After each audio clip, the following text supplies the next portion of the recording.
My father was more than just a successful businessman. He was a visionary who built his empire from the ground up, brick by brick, in the fiercely competitive world of construction.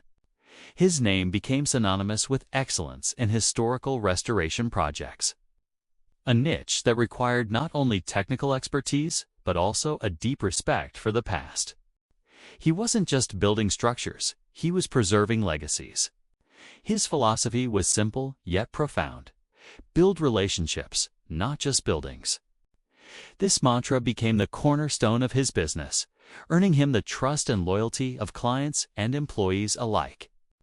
But behind his towering success was a man who had weathered storms that would have broken others. Starting with nothing but a pickup truck and a toolbox during the recession of the late 1980s. He clawed his way to the top, refusing to cut corners or compromise his values. He believed in transparency, fair pricing, and honest timelines, even if it meant losing bids to competitors who promised the impossible. His integrity was his armor, and it carried him through the 2008 financial crisis, where he sacrificed his own income to keep every single employee on the payroll. "Your employees are your extended family," he would tell me. "You take care of them, and they'll take care of your business." But life, as it often does, took a cruel turn, just as his business was reaching new heights. With a multi-million-dollar development deal on the horizon and plans to expand into the Pacific Northwest, tragedy struck. It was a morning like any other until my mother's frantic call shattered the calm. My father had collapsed on a construction site. By the time I reached the hospital, he was in a sudden, devastating heart attack at just 58 years old. The man who had always been a pillar of strength, who had taught me everything from fixing a car to leading a team, was suddenly ripped away. The shock of his passing left us reeling, but what followed was even more overwhelming. As we sifted through his meticulously organized estate plans, it became clear that he had prepared for every possible scenarios except for the emotional chaos his absence would unleash. His death wasn't just the loss of a father. It was the unraveling of the very foundation he had spent his life building. And little did I know, the storm was only beginning. In the aftermath of my father's sudden and devastating passing, the full scope of his foresight began to reveal itself. He had always been a man who planned for every detail, and his estate was no exception. A week after the funeral, our family attorney, Mr. Anderson, called us into his office. There, he presented us with an accordion file labeled Family Security Protocol, in my father's precise handwriting. Inside were dozens of color-coded folders, each containing meticulously organized documents, legal papers, financial records, and even a 5-year business transition plan with backup strategies for various scenarios. Mr. Anderson, a seasoned lawyer with over 35 years of experience, admitted he had never seen an estate plan so thorough. "Your father thought of everything," he said, his voice tinged with both admiration and disbelief. At the heart of this elaborate plan was the house's stunning craftsman-style home that my father had purchased, with the earnings from his first major restoration project. It wasn't just a house, it was a symbol of his life's work, a testament to his values and craftsmanship. Every corner of it bore his touch, from the hand-milled crown molding to the workshop in the garage, where each tool had its place on a pegboard wall. He had left the house to me, along with a heartfelt letter explaining his decision. "Son," he wrote, "this house is more than just a building. It's a part of who I am, and I trust you to preserve it." His words were both an honor and a weighty responsibility. I could feel the gravity of his expectations pressing down on me, but I was determined to honor his wishes. The house wasn't just a physical structure, it was a repository of memories. It was where my father had taught me how to fix a car, where we had spent countless weekends working on his 1967 Mustang, and where he had instilled in me the value of using the right tool for the job. It was also where he had meticulously documented every repair, renovation, and paint job in a detailed spreadsheet. "A house is like a living thing," he used to say. Neglect the little things, and they become big problems.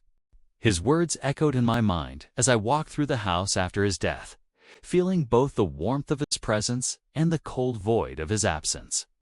But even my father's meticulous planning couldn't shield us from the emotional fallout of his death. The house, which had once been a sanctuary, now felt like a battleground waiting to erupt. My mother, still grieving, began to distance herself from the memories it held. She stopped tending to the garden my father had helped her create and began talking about fresh starts and moving forward. It was as if she wanted to leave the past behind, but for me, the house was a living connection to my father. His letter made it clear that he had entrusted me with its care, and I was determined to uphold that promise, no matter the cost. Little did I know, the challenges ahead would test not only my resolve, but also my ability to navigate the delicate balance between honoring my father's legacy and confronting the emotional complexities of a family in mourning. The house was more than just a property, was a symbol of everything my father had built, and I was prepared to fight to protect it. In the months following my father's death, the fragile threads holding our family together began to unravel. My mother, still drowning in grief, sought solace in a church bereavement support group. It was there that she met Steve, a widower who had lost his wife to cancer 2 years prior. At first, his presence seemed like a lifeline or comforting figure who understood her pain.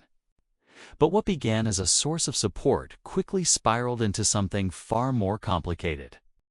Within 6 months, Steve had moved into our family home, bringing his 2 adult children, James and Lisa, with him. It was as if a storm had swept through our lives, leaving chaos in its wake. Steve's arrival marked the beginning of a slow but deliberate erosion of my father's legacy. He wasted no time asserting his dominance, treating the house as if it were his own. The first sign of trouble came when I visited one weekend and found contractors tearing out the built-in bookshelves my father and I had built together. These weren't just shelves. They were a testament to the bond we shared, a project we had poured our hearts into during the final months before his illness. Steve stood in the living room, directing the workers with an air of authority. "This house needs to be brought into the 21st century, he said dismissively when I confronted him. "Your father's taste was outdated. We're doing you a favor by increasing the property value." His words felt like a slap in the face, a blatant disregard for everything my father had cherished. Things only escalated from there. James, Steve's son, took over my father's workshop, transforming it into a CrossFit gym. The pegboard wall, where every tool had its place, was dismantled, and my father's meticulously organized tools were sold off at a garage sale. Lisa, Steve's daughter, treated the house like her personal design project, replacing my father's carefully refinished hardwood floors with cheap vinyl planks and repainting rooms in garish modern colors. Each change felt like a betrayal, a deliberate attempt to erase my father's presence from the home he had poured his heart into. The emotional toll was unbearable. My mother, once so fiercely protective of my father's memory, seemed to have turned a blind eye to the destruction. When I showed her my father's detailed maintenance plans for the house, she dismissed them as dwelling in the past. It was as if she had rewritten history, casting aside the man who had built our family's foundation in favor of a new life with Steve. The woman who had once placed her collection of antique teacups on the bookshelves now acted as though they were nothing more than clutter. The final blow came when I discovered that the growth markers on the kitchen door frame where my father had recorded my height every birthday from age 3 to 18 had been removed. "It's just an old door frame," my mother said when I confronted her. "We can't keep every piece of wood just because your father touched it." Her words cut deeper than any physical loss. It wasn't just about the house, it was about the memories, the love, and the legacy my father had left behind. And now, piece by piece, it was being dismantled. The house, once a sanctuary, had become a battleground. Steve and his children acted as though they had every right to make changes. Despite the fact that the house legally belonged to me, Their sense of entitlement was staggering, and their actions felt like a direct assault on my father's memory. I knew I couldn't stand by and let them destroy everything he had built. The time had come to take a stand, no matter how painful the consequences. The tension in the house had reached a breaking point. Every visit felt like walking into a war zone, with Steve and his children treating my father's home as their personal playground. The final straw came when I arrived one weekend to find contractors ripping out the original crown molding in the dining room, a piece my father had meticulously milled to match the house's historic character. It was as if they were erasing him, piece by piece, and I couldn't stand by any longer. I knew what I had to do, but the decision weighed on me like a ton of bricks. My father had left me the house for a reason, and it was time to reclaim it. I consulted with Mr. Anderson, our family attorney, who assured me that the law was entirely on my side. The house was legally mine, and I had every right to demand that Steve and his family leave. But knowing I was legally in the right didn't make the decision any easier. This wasn't just about property. It was about family, loyalty, and the emotional minefield that comes with standing up for what you believe in. With Emily's support, I steeled myself for the inevitable fallout. I drove to the house, my heart pounding, and found Steve and my mother in the dining room, overseeing yet another unauthorized renovation. I took a deep breath and delivered the news. They had 2 weeks to find a new place to live. The reaction was immediate and explosive. My mother burst into tears, accusing me of being heartless and cruel. "How can you do this to us?" she sobbed. "This is our home." Steve, his face flushed with anger, tried to intimidate me, listing all the so-called improvements they had made and claiming they had sweat equity in the property. "Your father isn't here anymore," he snapped, his voice dripping with condescension. "You need to think about the living." His words were a knife to the heart, but I stood my ground. "This is my property," I said firmly, my voice steady despite the storm raging inside me. "Dad left it to me for a reason, and I'm exercising my legal right as the owner." The backlash was swift and relentless. My mother's family rallied against me, with my aunt calling to accuse me of being selfish and ungrateful. "Your mother deserves to be happy," she said, her voice trembling with anger. "How can you take that away from her?" Even family, friends, people who had known me since childhood, reached out to express their disappointment. "Your father would be ashamed of you," one of them said, their words cutting deeper than they realized. The emotional manipulation reached its peak when Lisa, Steve's daughter, played the pregnancy card. "I'm carrying a child," she said, her hand resting on her stomach. "How can you throw us out like this?" It was a low blow, but I refused to let guilt cloud my judgment. "This isn't about cruelty," I told them. "It's about honoring my father's wishes and preserving what he built." The 2 weeks that followed were a nightmare. My mother oscillated between tears and fury, calling me daily to beg for more time. Steve tried to negotiate, offering to pay rent or sign a formal lease, but I couldn't trust him to uphold any agreement. The final blow came 3 days before the deadline, when I arrived at the house to find a crowd gathered on the front lawn. My mother had enlisted the help of friends, family, and even some of my father's former business partners to stage an intervention. For 2 hours, I listened as they took turns criticizing me, questioning my morals, and invoking my father's name as if they knew what he would have wanted. It was a masterclass in emotional manipulation, but I refused to back down. When it was my turn to speak, I stood tall and addressed the crowd. I showed them pictures of the damage Steve had done to the house, the historical elements he had destroyed, and the craftsmanship he had replaced with cheap imitations.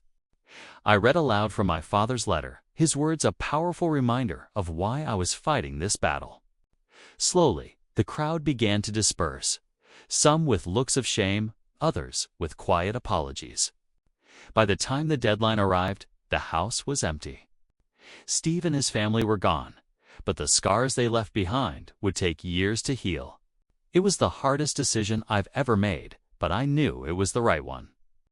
My father had taught me to stand my ground, even when it hurt, and I had honored his legacy in the only way I knew how. The house was more than just a building. It was a testament to his life's work, and I was determined to restore it to its former glory. The day of reckoning arrived, and with it, a storm of emotions that threatened to overwhelm me. On the morning of the deadline, I arrived at the house with Mr. Anderson, a locksmith, and a security team I had hired as a precaution. The tension was palpable as I stepped inside, half expecting a final confrontation. But the house was eerily quiet. Steve, my mother, and his children had packed their belongings and left, leaving behind only the remnants of their present scratched floors, repainted walls, and a lingering scent of fresh paint masking the destruction they had caused.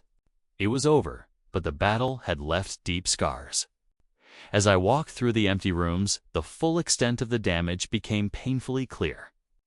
The built-in bookshelves my father and I had crafted together were gone, replaced by generic, mass-produced furniture. The workshop, once a sanctuary of order and creativity, had been stripped of its tools and transformed into a makeshift gym. The hardwood floors, meticulously refinished by my father, were now covered in cheap vinyl planks. Each change felt like a betrayal, a deliberate attempt to erase my father's legacy. But amidst the wreckage, I found a glimmer of hope. The house, though battered, still stood a testament to my father's craftsmanship and vision, and I was determined to restore it to its former glory. With the help of my father's old craftsman friends, many of whom had worked alongside him for decades, I began the painstaking process of rebuilding. These men, now retired or running their own businesses, came forward without hesitation, eager to honor the memory of the man who had once been their mentor and friend. Together, we pored over my father's meticulous maintenance logs and restoration plans, using them as a blueprint to undo the damage. The workshop was the first priority. We rebuilt the pegboard wall, replacing each tool in its designated spot, and restored the workbench where my father had taught me the art of woodworking. It was a labor of love, a way to reconnect with the man who had shaped so much of who I am. But the emotional toll of the ordeal was far from over. My mother, now living with her sister, refused to speak to me. Her family and friends continued to bombard me with messages of disapproval, accusing me of being heartless and selfish. Steve's children took to social media, painting me as the villain who had callously thrown them out of their home. Even some of my father's old acquaintances, people who had once admired him, questioned my actions. "Your father would be ashamed," one of them wrote, their words cutting deeper than they realized. It was a heavy burden to bear, but I reminded myself of my father's letter, his unwavering faith in my ability to make the right choices. "Integrity is about doing the right thing even when it hurts," he had written. Those words became my anchor, guiding me through the storm. As the restoration progressed, I found solace in the small victories: the return of the original crown molding, the restoration of the hardwood floors, the revival of the garden my father had lovingly tended. Each step brought me closer to reclaiming the house as a living tribute to his legacy. Emily, my steadfast partner through it all, reminded me that this wasn't just about preserving a building. It was about honoring the values my father had instilled in me. "He trusted you to protect what he built," she said, her voice filled with quiet strength. "And you're doing exactly that." In the end, I knew I had made the right decision, even if it meant becoming the bad guy in someone else's story. The house was more than just a property. It was a symbol of my father's life, his values, and his unwavering belief in doing what was right. As I stood in the restored workshop, surrounded by the tools and memories of my father, I felt a sense of peace. The road ahead would be long, and the relationships I had lost might never be fully repaired. But I could live with that, knowing I had honored my father's legacy and preserved the home he had built with so much love and care. Sometimes, doing the right thing means standing alone, and that's a price I was willing to pay. The story of my father's house was never just about property or legal rights. It was a profound lesson in integrity, a value my father had instilled in me from a young age. He had always believed that doing the right thing often meant choosing the harder path, even when it came at great personal cost. As I stood in the restored workshop, surrounded by the tools and memories of the man who had shaped my life, I realized the full weight of his teachings. The journey to reclaim the house had been fraught with pain, loss, and emotional turmoil. I had become the villain in the eyes of many, including my own mother. But I knew I had honored my father's legacy in the only way I could. My father's letter, written with such care and foresight, had been my guiding light through the darkest moments. Integrity is about doing the right thing, even when it hurts, he had written. Those words echoed in my mind as I faced the backlash from family and friends, the guilt trips, and the emotional manipulation. It would have been easier to give in, to let Steve and his children continue their destruction of the house. But that would have been a betrayal of everything my father stood for. He had built his life on principles, honesty, trust, and respect for the past, and I was determined to uphold those values no matter the cost. The restoration of the house was more than just a physical process, was a reaffirmation of my father's legacy. Each repaired floorboard, each restored bookshelf, was a testament to his craftsmanship and vision. But the true victory was in knowing that I had stayed true to his teachings, even when it meant standing alone. The road ahead would not be easy. The fractured relationships and lingering resentment would take time to heal, if they ever did. Yet, as I looked around the house, now filled with the warmth of my father's spirit, I felt a deep sense of peace. My father's greatest gift was not the house itself, but the lesson he imparted. That integrity is not about taking the easy path, but about standing firm in your convictions, even when it means facing pain and loss. It was a lesson I would carry with me for the rest of my life, a legacy far more enduring than any building. And as I prepared to pass on his stories and values to my own daughter, I knew that his legacy would live on, not just in the house, but in the hearts of those who loved him.